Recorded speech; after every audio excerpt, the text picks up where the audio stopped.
Hey guys, welcome to Bastian Time. I'm your host Bastian. Let's get to some Zelda news first of all.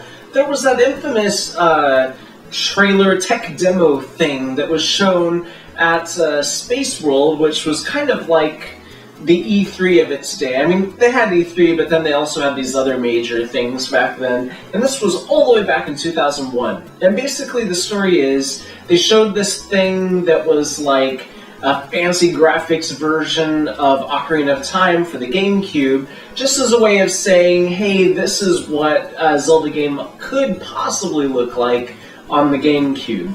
And everybody was like, oh my gosh, this is going to be the next Zelda game. And then the next year, they showed a trailer for Wind Waker, and everybody was furious because it didn't look anything like that tech demo. It's because people didn't understand that that was not a game. It was just an example of what a Zelda game could look like. Well, we've got some new interesting news, which is that Mr. Aonuma himself said that when he first saw that tech demo, he was like, ugh, this is not Zelda. This does not have the flavor of Zelda in it, and he did not like it at all. So it's not surprising that, of course, we didn't get anything like that, and that we ended up getting the Wind Waker. A lot of people are confused by this revelation. They're like, well, then why did you release it if you didn't like it? And they don't understand that when these tech demo things are made, they're not made by Zelda Team, because it has nothing to do with Zelda whatsoever. It's made by Nintendo's own people who are working on trying to just show what the hardware can do. So similarly, I fear that we're going to have a repeat of history, because of course we had that Zelda Wii U tech demo that showed like Twilight Princess style graphics, but all HD and pretty looking.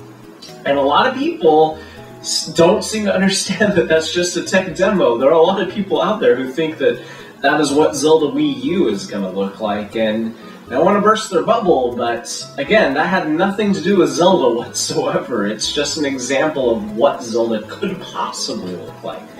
So hopefully history doesn't repeat itself, but I bet it will.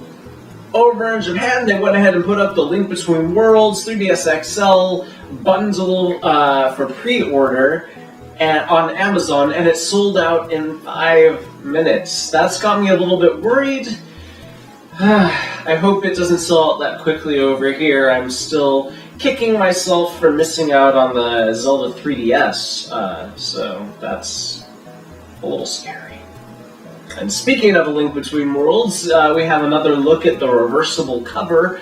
Yes, I guess for the physical copy, you'll be able to take the cover out, swap it around, and have this other, in my opinion, more attractive cover. But anyways, that's it for this episode of Zelda News. See you guys tomorrow for some Nintendo news. Bye, guys!